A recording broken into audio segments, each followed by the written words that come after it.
Hello, Tumpa micro কিচেনে স্বাগত। আজকে কি মজা, আমরা আজকে তারাপুর থেকে ট্রেনে উঠে রানাঘাট এসেছি। এবার রানাঘাটে তো আমি টোটো করে যাব না, খুব ইচ্ছে যে একটুখানি আমরা ওই কি বলে এটাকে গো, ভ্যানে চড়ে যাব। কি মজা! এই স্বপ্নাদি একটু তাকাও, স্বপ্নাদি, রত্না, সব আমরা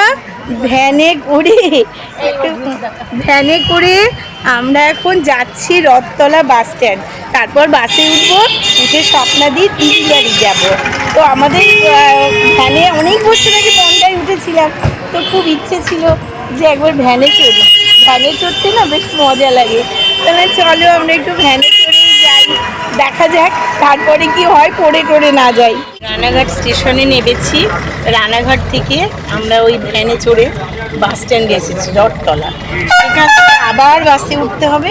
এই বাসে আমাদের লাগবে প্রায় 8 ঘন্টা।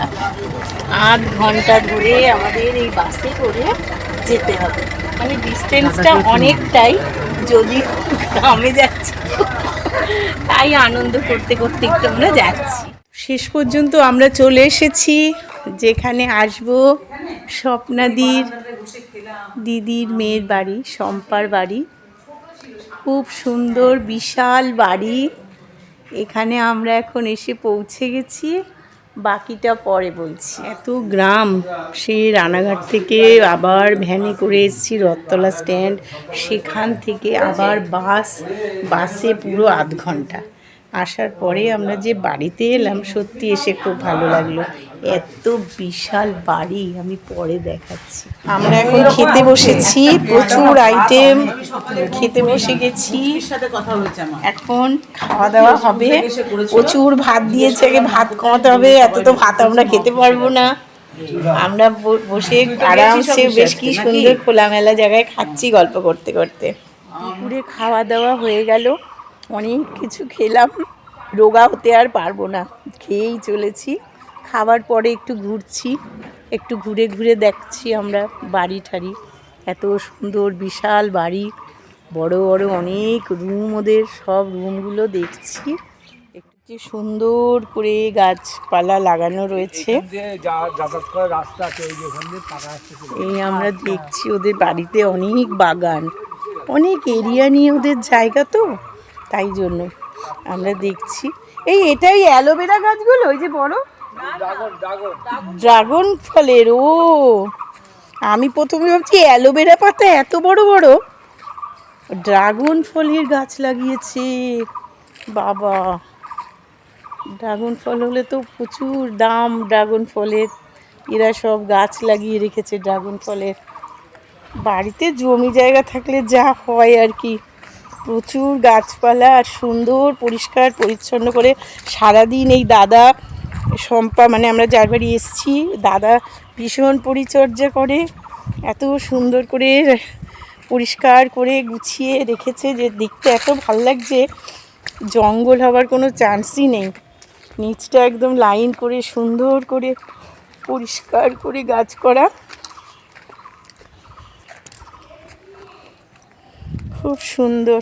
সে আবার লেবু হয়েছে কত কত লেবু, খুব সুন্দর লাগছে।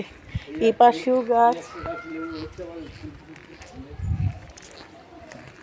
কত গাছে ছোট ছোট লেবু হয়েছে। অনেক গাছ, কি গাছ নেই, সব গাছ আছে, কিন্তু এত সুন্দর পরিষ্কার পরিচ্ছন্ন করে কেটে কেটে সাইজ করে সুন্দর করে করা, এত ভালো লাগছে দেখ। রত্নাকে বললাম দাঁড়িয়ে থাকো, তোমাকে একটু গাছের সঙ্গে সবুজের সঙ্গে সবুজ খুব সুন্দর পড়েছে, তাই একটু ওরও ছবি তুলে ফেললাম। গাছে খুব বড় বড় কুলও হয়েছে, তো কুল তো পেড়ে নেওয়া হলো, কুলটাকে পেড়ে খাওয়া হচ্ছে। এখান থেকে পেড়ে আমরা খাচ্ছি। কি মিষ্টি কুলটা, অদ্ভুত দেখলাম। কাঁঠাল কত হয়েছে, সব নিচে গোড়াতে হয়েছে, গোড়াতে কাঁঠাল, ভাবো একবার।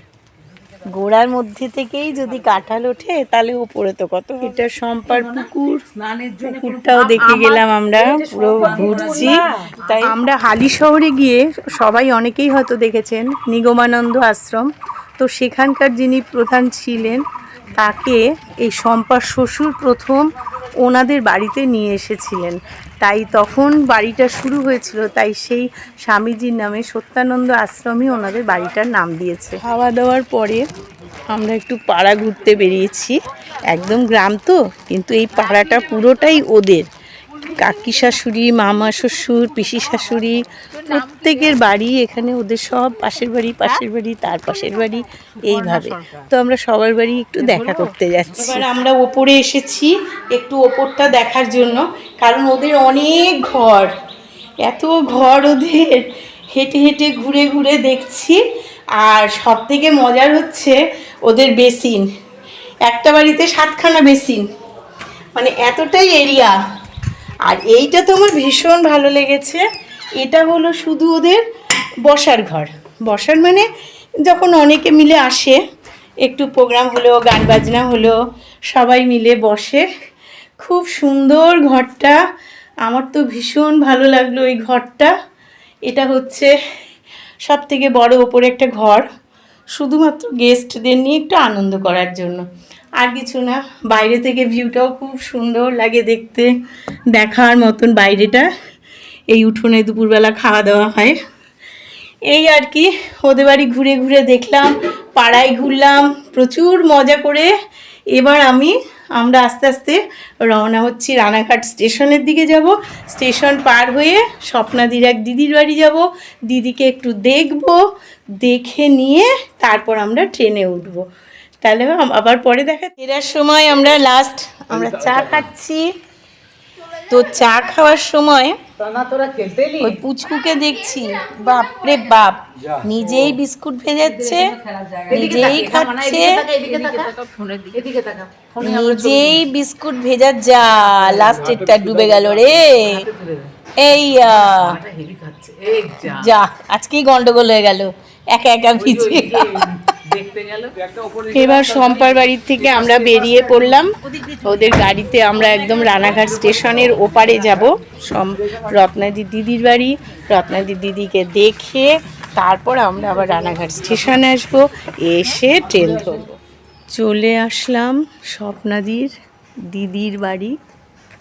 এখন দিদির বাড়ি এসেছি, বিকেল প্রায় 5টা। এরপর আমরা একটু বসবো, বসে নিয়ে চলে যাব বাড়ি।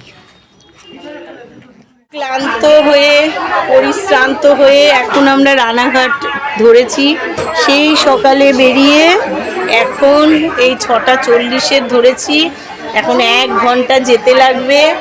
আমরা বাড়ি পৌঁছতে চাই এখনই, খুব ক্লান্ত হয়ে গেছি, সারাদিন ঘুরে ভালো লাগছে না, কখন মনে হচ্ছে বাড়ি পৌঁছবো, পৌঁছে একটু শুয়ে পড়বো। সারাদিন টই টই করে ঘুরেছি, খুব ক্লান্ত হয়ে গেছি। এবার বাড়ি যাব 6:40, ট্রেনটা ছাড়লে পরেই আমরা চলে যাব বাড়ি। টাটা।